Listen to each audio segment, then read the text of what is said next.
Well, on Friday, Ukraine's president will join a meeting of his country's main allies known as the Coalition of the Willing. The summit will take place in London. Volodymyr Zelensky is hoping for a good result after his meeting last week with US President Donald Trump turned hostile.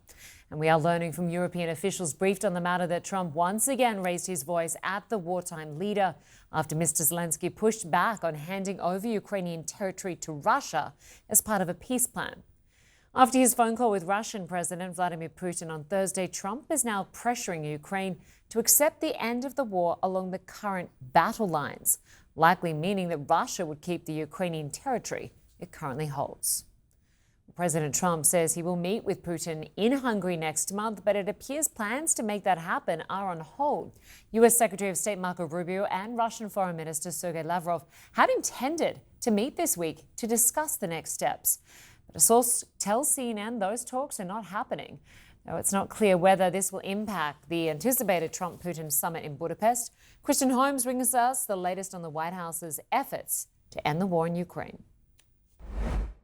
President Trump appearing to do yet another 180 when it comes to the war in Ukraine after last month meeting with Zelensky and then posting that he believed Ukraine could actually come out of this war, regaining the territory that it had lost to Russia. He's trying to clarify, essentially saying that he doesn't know if they would win the war, and he never said they would win the war, but instead that they maybe could win the war. Listen. Well, they could. They could still win it. I don't think they will, but they could still win it. I never said they would win it.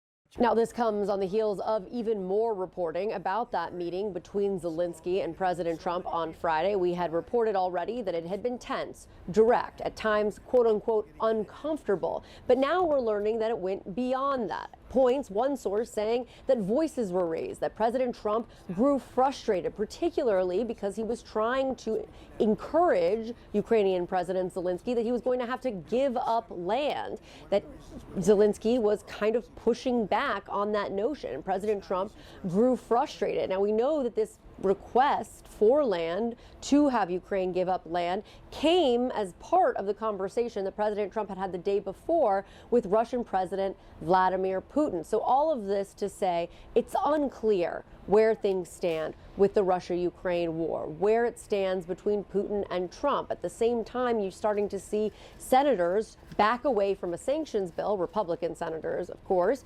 It's the same time you're hearing President Trump really ramping up this rhetoric against Ukraine, or at least that was separate from what we had heard him saying for the last several months. Now, of course, all eyes on that meeting, which we believe to be next month between President Trump and Putin in Hungary. But the question still remains, what exactly is the White House or President Trump hoping to get out of this meeting? Why do they think there'll be different results a second time when we already saw what happened in Alaska? Kristen Holmes, CNN, the White House.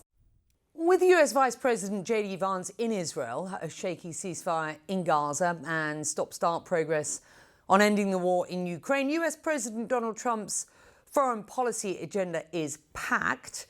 His much-awaited or anticipated meeting with Russian President Vladimir Putin, though, may be delayed indefinitely. Last week, Mr. Trump touted plans to quickly set up a summit with Putin in Budapest in Hungary. But sources now telling CNN that a preliminary meeting of the two foreign ministers involved, that would be Marco Rubio and Sergei Lavrov, of course, has been put on hold. President Trump had this to say about his current view on the war. Just a few weeks ago at UNGA, you said that Ukraine could possibly win the war and Well, they could. territory, but now They could still win it. I don't think they will, but they could still win it. I never said they would win it. I said they could win. If we make a deal, that's great. If we don't make a deal, it'll be a lot of people are going to be paying a big price. All right, well, let's bring in Stephen Collinson, who was CNN's senior reporter on politics. He's live in Washington this hour. Look, Donald Trump was looking to use the momentum of his success with the Gaza ceasefire deal, tenuous as that might now be, to make some progress on a Russia-Ukraine deal. What evidence at this stage is there that he's actually made any further progress, or even whether he has a sort of defined or robust position on the terms of any deal, Stephen? Well, not very much. And reports that have come out of the call between the president and Putin last week and the summit with Zelensky in the Oval Office seem to suggest that we're not really any further along than we were. The Russians still insisting that Ukraine must give over all of Donbass, and the Ukrainians insisting that's an impossible and dangerous position for them to take. And the president apparently seeking a quick deal, whatever's in it. And it doesn't seem like it's very viable. Secretary of State Marco Rubio spoke to the Russian Foreign Minister Sergei Lavrov, and it appears that that didn't push things any further. So I think we're seeing almost parallel things right now in Russia, Ukraine, and regarding the Middle East, is that the administration is trying to fill the gap, if you like, with things that look like momentum, but aren't really adding to the process moving forward. You were talking earlier about J.D. Vance in the Middle East. So that is a time-honored tactic of diplomacy, just to try to keep things alive. But it seems that there's no momentum on the Russia front. And if they hope to get momentum from the Middle East front for Russia, that seems to be stalling as well.